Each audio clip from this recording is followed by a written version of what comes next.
welcome to this second edition of the Lisbon Art Weekend. We were supposed to be at Hedon, a co-working space in Santa Apollonia in Lisbon, and I was supposed to be joined by Paola Capata, the gallerist who opened the Gallery Monitor in Lisbon, and artist Rita GT. And we had already planned a videographer to film us. We were supposed to be together. Unfortunately, due to the new sanitary measures in Portugal, we are now confined from 1 p.m. this weekend. So instead, we decided to do two different videos, one with Rita and one with Paola after this. So, hello, Rita. Christine. And thank you for reacting with us during these times. It's been quite a challenge. I'm very happy to talk to you today. I know you were supposed to come to Lisbon as well this weekend, and now you cancel your trip. You were supposed to have a talk at Movart, your gallery in Lisbon. Is that right? Yes. So I had to cancel because I'm based in Viana do Castelo in the north of Portugal, but I go very often to Lisbon. But since we can't just move or get out of the house from stay safe. Yeah.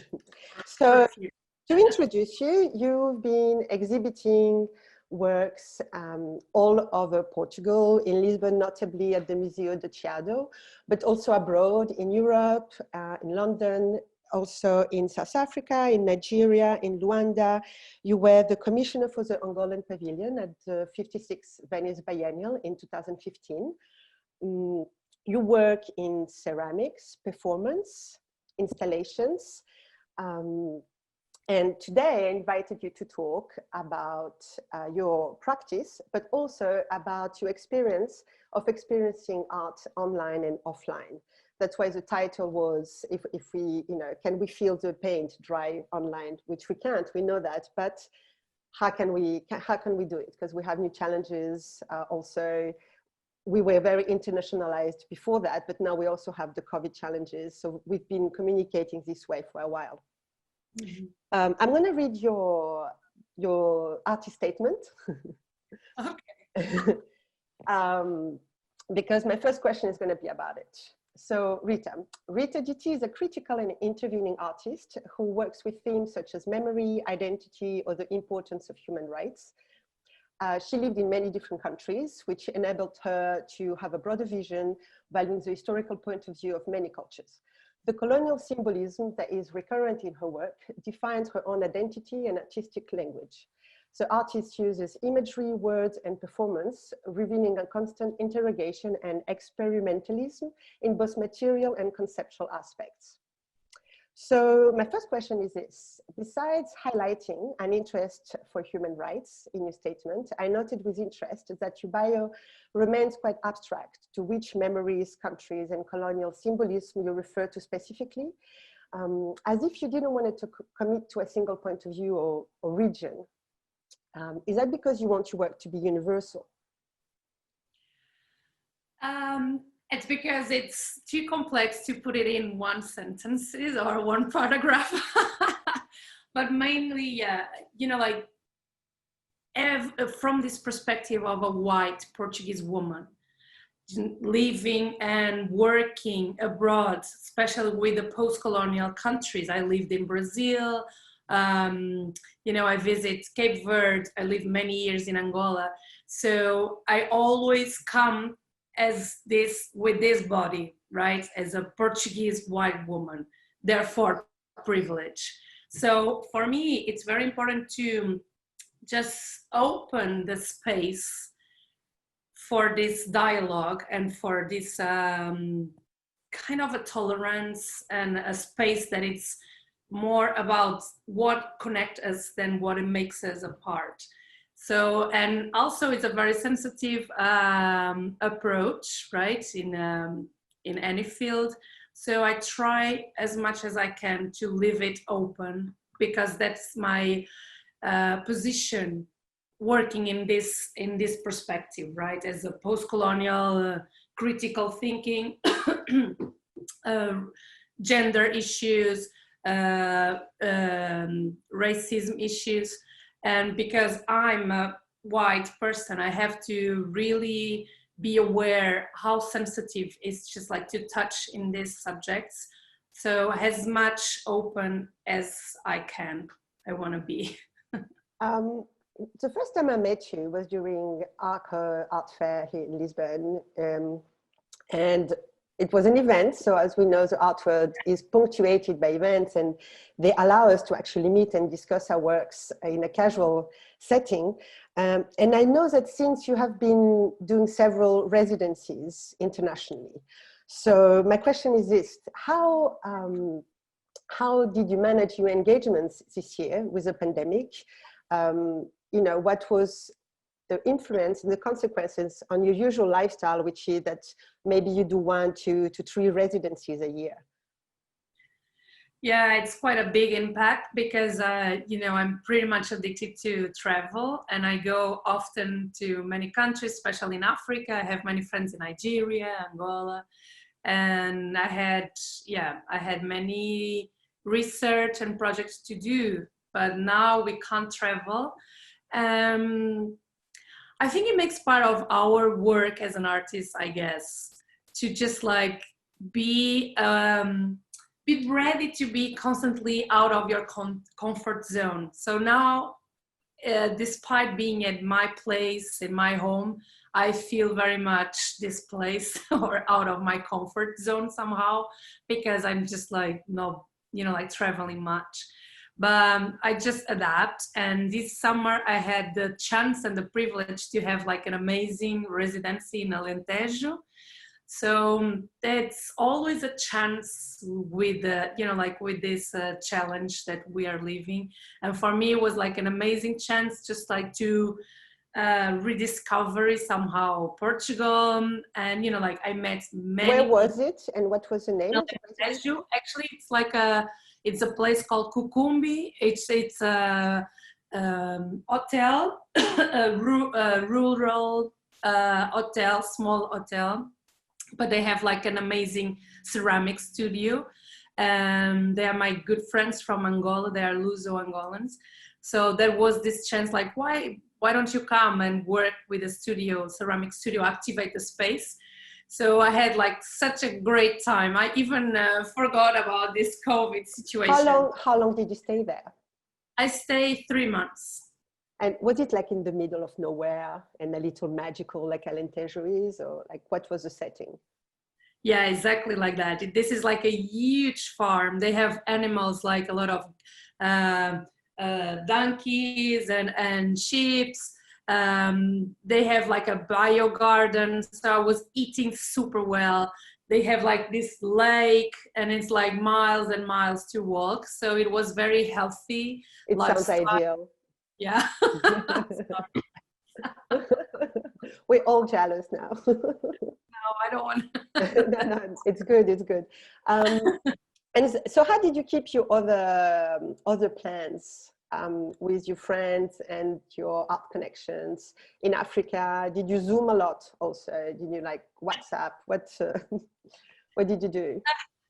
That's the part, you know, like I think I mentioned to you, I belong to this international movement, which is like kind of not secret but confidential. But it's an activist movement actually.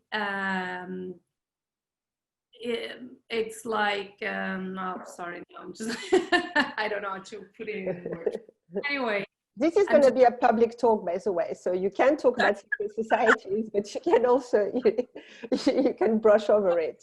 Fine, it's nothing, it's like a Masonic. But it's good because it means those people, they're all around the world. So how do you manage to keep those connections real? Yeah, it's like a world movement, and we work, it's like, I'm already like almost 2 years in this project, and we work mainly online. So we do a lot of Zooms with thousands of people, and I'm kind of used to somehow. Okay. But of course, as you know, I'm quite social, and I like to talk a lot and party and socialize. So this is being quite a change for me in my lifestyle. Which I'm good. You mentioned being out of your comfort zone during this time, and I want to make a parallel with your performances. Can you describe with us an instance of a performance and what it means for you to perform with an audience? Does it mean connecting with it? What does it mean for you? And can you remember a specific, perhaps, performance that you did lately and something happened? Yeah, you know, making performance, it's quite a big thing for me because it's not something that I really want to do. It's like, I love to make performance. It's beyond me. It's something that I must do. And when I start working in a project, you know, like the ideas come and, you know, it's very intuitive how I realize that I have to make a performance, combining with ceramics or installation, this and that. And the performance comes always from a place that I'm like, I don't want to do this. And then I have to. So the moment I have to do the performance, I'm always like wishing that it's the end of the performance already. But of course, during the performance, I'm having, you know, I put a lot of energy on it and I focus, I concentrate myself. And it's a very powerful and threatening moment at the same time. So that's about that. And I don't know, you know, when I do performance, I do very intuitively, and I work collaboratively, mainly most of the performance I do. And it's in a very intuitive, flowing way. So I just in the moment. In the moment, I ask my, you know, like normally I collaborate with friends and it's like, okay, this is the idea. I just give like a talk about what is the idea, what's the purpose, what's the meaning. And then I just let everyone just feel it as they want to feel it. And we just flew. What was the last performance that you made? Like the title and what was it about? The last performance I made, it was in this nice residency in La Juqueira in Lisbon. For me, it was like the first time I saw the space. It's like a house, right? And it's a private house with a residency. It's a semi-public, mostly private space, but yeah. Exactly. So for me, it made so much sense because I'm just like working in this house ceramic. It's connotated with the domestic and the woman and how it's seen as a hobby and not a professional art. You know, like I'm just like bringing that questions. So for me, it made entirely sense to work in the kitchen. And right away, I had this idea of this performance in the kitchen. So that was the last performance I made. That was last year. Sorry? That was last year. Yes. It was December, and then we had March confinement and all this started. And I do remember I was there. So it was a table and you put raw ceramics that hadn't dried yet. And you worked with another artist and you lay on the table and he was painting on you and you had this white dress. Tell us more. Yeah. Always bringing like a little sense of, you know, like provocative, but also just like evoking this woman power. The performance was called Like a Woman. And I was reading this text I wrote and I just, it was like a lot of adjectives about woman or, you know, like, and I just printed on this edible paper and I had hidden on my dress. And while I was lie down on the plates, because I just smashed all the plates and the cups, I was just like reading it and giving to the people to eat. So people actually started to incorporate that word, or, you know, like it was like everyone was making the performance actually. Everybody was with you. Yeah, that was why I asked you, what do you feel when you do performance work, and that connection with the audience, which I find very intriguing with all performance artists. So do you miss it? Yes. Have you, now, if we talk about looking at art online, do you look at art now that do you use internet and online to look at art and performances? Yeah, I used it, actually, I've been using all these years because there's so many things I wanted to see and I'm not able because it's not close to me, or just like in the US or this and there, you know. So I've been researching a lot online, but now more than ever. And I went actually recently to Serralves Museum with my son Joaquin to see the Yoko Ono exhibition. So of course I'm not going so often to see live exhibitions, and I do a lot research online, but yeah, but I do, you know, I've, in my perspective, you've been used to it already. Yeah, because I've been doing it that a lot, because, you know, I consume a lot, I do a lot of research intensely, so I have to do it online because I'm not able to see it all, right? But it's not the same thing, right? And so also I wanted to ask you, because it's true, you are used to online. I know you have a very active Instagram account.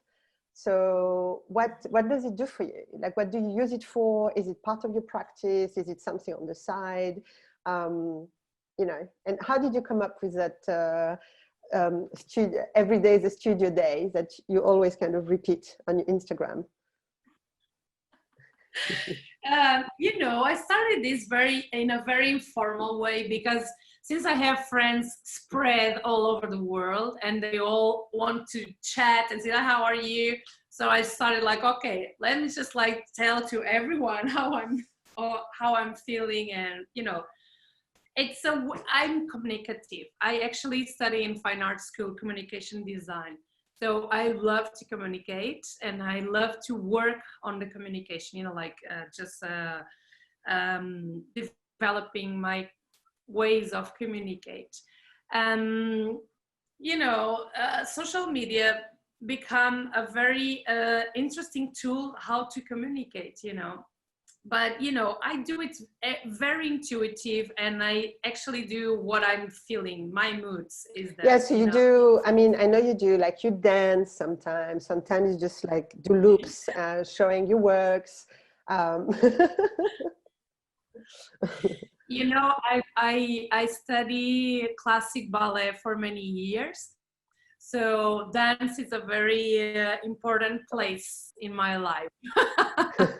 I'm not a professional dancer, not at all, but I love to dance, and I love to just like get like into that freedom of dance. So the stories of Instagram work fine because you know, like when I'm in the mood of dancing, and like in the confinement in March, closet in my place, I was dancing a lot and I was sharing to everyone in my stories, and it's fun, you know. So it's fun. Yeah, it's very energizing. I have to say, your account is fun. Have you had an experience? For me, when I look at art online, it really depends on the medium. But have you had an experience of being deceived by an artwork that you've seen online, and then you've seen it in real life, and there was a big difference? Yeah, actually, I wouldn't say deceived, but actually inspired. There's this particular story for many years that it actually influenced and inspires so much my work when I do performance, which is this Joseph Beuys performance with the coyotes. And, you know, like for many years, I studied that performance and I would see just the photographs. And it's like, it looks amazing, right? Such a great idea. And then it doesn't touch the soil. But you have that. Can you describe it for everyone? Sorry? Can you just describe it for everyone? What you worked with? So this is the performance of Joseph Beuys. He just made this performance with a coyote. He flew from Germany to US, but he didn't want touch the soil of USA. So he was on a, someone was carrying him until the place where the performance, the place where the performance took place with a coyote. And then he was just like inside a room with a coyote, and that was a performance. But for me, I never realized, or I never had chance to see all the details until I was living in New York, and I saw actually the woman who filmed, and she was documenting mainly the performance in the 60s and the 70s in New York. And then for me, it was a very big disappointment when I saw the entire film of the performance, because everything I had access until that time was to the photographs of the performance, that was beautiful black and white photographs with Joseph Beuys and the coyote and that dialogue. Suddenly I saw like 3 hours or something of this document, like filming this performance, and it was boring. So that just, right away I had this reflection, and I was researching about performance at the time a lot, and how the performance to photograph works so beautiful and in a different place, because you're just like freezing a movement, and it's not the entire performance that is being documented. It's just like freezing some movement. So it's like reading a book or seeing the movie of that book, right? So in my work, I bring a lot that glimpse that gave me that situation, because now I do, like performance mainly to photograph, or performance to video, or live performance. But I've been working a lot performance to photograph, like this one is like behind me. Yeah, can you tell us more about this one? Well, this is an old work. I'm just like placing in my studio, because in 2 weeks I'm going to have another project here in Viana do Castelo at the Museum of Artes Decorativas, Museu de Artes Decorativas, Viana do Castelo. It was a grant I won for this confinement situation. So the idea will be that every day is a studio day. We'll come to the museum. Instead of working at home, I will be working in the museum for 2 weeks. So I will bring my entire studio. And this is a work made here in Viana do Castelo. I made it like in 2007, I guess. And this is like the typical costume from Viana. Ceifeira is the name of the costume. It's this traditional clothes. And this is like a menhir, a very old stone in this beach nearby where I grew up.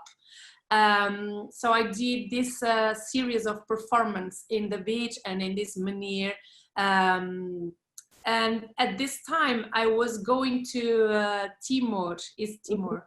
So I made this performance called From Minho to Timor, which is a very colonial sentence, like before the independence. People like my parents, for instance, they study at primary school that Portugal was from Minho to Timor. Okay. So that's the journey I made that time. So I started this performance to photograph in this place with the traditional clothes. I was just like kind of wearing it in many performances at the time to just deconstruct somehow this idea, like Salazar just created this idea, like basically, and in a very simple terms, he created this idea of the proudness of being Portuguese. So he used the strategies of propaganda, right, to create the typical minhoto, the typical Alentejano, the typical Lisbon people, like Extremadura, bringing up the clothes, the traditional typical food. But nowadays in Viana do Castelo, it's quite big in August. Everyone dress up, use the gold, like the traditional gold from the Viana do Castelo, and they wear the traditional clothes, and they're very proud of this tradition. But actually, deconstructing that tradition. It's a propaganda created for the Estado Novo, you know, for that time. Yeah, it was a populist tool for dictatorship. I get it. Sure. Yeah. It became. So that's why, yeah, I think it's very interesting because I was raised in Viana do Castelo, and it's very interesting to deconstruct this. And actually, these photographs I shown in that time, that 2010, I guess, in another museum here in Vienna, which is the Ethnographic Museum. They wanted to rebuild the place, so they took all the mannequin, and so I made a massive installation with all the naked mannequins and these photographs. And of course, it was very scandalous because people were like, how dare her, like wearing Nike, you know, like Nike shoes with the traditional clothes and just putting the naked mannequins in the museum. You desanctified them. Yeah, it was fun. Okay. So, yeah, no, that's, it's a little provocative. And also I like going back to the idea of you sitting in a museum for 2 weeks in like your studio. And does that mean people are can come to you and talk to you? Yeah. Or yes? Yes. I'm not sure you're gonna get some I know. done. No, but the good part is like this is a hall, the entrance of the museum, and it's surrounded by glass. So if you walk in the street, you can actually see me work. So it'll be like making a performance, and people can just like watch me, you know, so without interactive, but you're also on display, and you also try to get some things done. Exactly. Hopefully, because my rhythm is so slow now, you know, I just had to slow down my rhythm. Yes, I think this is a period for that, for sure. And also I really liked what you said, comparing the deception, like with the Joseph Beuys performance, and comparing it to when we read a book and then we see a movie, and our imagination already had created the movie in our heads. And then if the difference is too disappointing, we're disappointed. If it's rarely rarely a nice surprise. So it seems our imagination is very powerful, and I like that you highlighted that with this performance by Joseph Beuys. I think it's really funny how you fantasized about it. Exactly right. Also with many other performances that it became history of art, you know, like Judy Chicago, even the earlier performance of what's her name now? You know, like it's too early for me. I didn't have coffee. You've done it. Judy Chicago, and who? Abramovich, who like Abramovich, exactly. Okay. You know? So you mean they use the imagination a lot in the performances, or? They belong to this history of art place where, you know, like while I was already in high school, I was so amazed by, yeah, you know, it's in the books and everything, and you just like see how the images work for you, for your construction of this imagery of making performance, you know, like, and 60s was a very amazing time as well, you know, like all this boom of fighting for human rights, the Vietnam War, this and that, and all these artists making all this, you know, like freedom performance and intense, but there was no ways of documenting as we have now, right? There's no live. Now I see like there's these issues in Angola, in Nigeria, like political issues. Everyone is doing lives, you know, in the riots. And at the time, you didn't have that. So you have this, you know, like photographs, glimpse of what was that performance, and you just like create this imaginary of what was it. And of course, it's compensate with our own imagination. Yeah, exactly, right. And I think it's a lot of poetry there. It is very poetic. What I want to know is, what do you think art can do for us at this moment in 2020? You mentioned the 60s being very dynamic and in contestation. Like, what about now? What are, you know, when I hear news from France, for example, that is some shops are closed because they don't provide first necessities, so culture is cancelled. And it's a bit the case, more or less, in many places. So what do you think art can do for us at this moment? I think art is fundamental, art and culture, as it always has been, you know. But unfortunately, we live in a world that is not just in Portugal, but of course we can see what's going on in Portugal. And I also belong to this, you know, like there's this group, Ação Cooperativista, we're just like fighting back for our rights. And since we started this in March, what I can realize that people don't have a clue what we do. They don't respect the work. They think artists are just like a lunatic bunch of guys who are just doing crazy stuff. And see that reflects what is being the investment on culture all this time.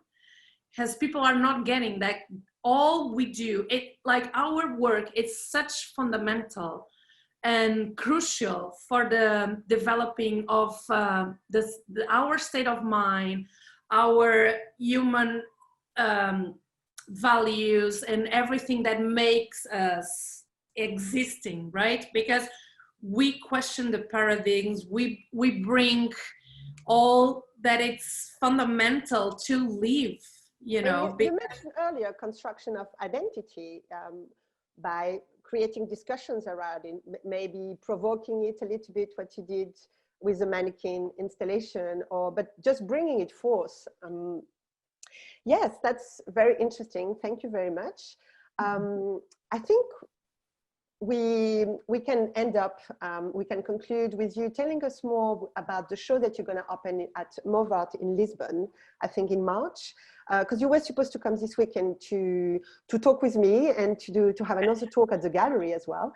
But just tell us more about this show that you're going to open in March in Lisbon.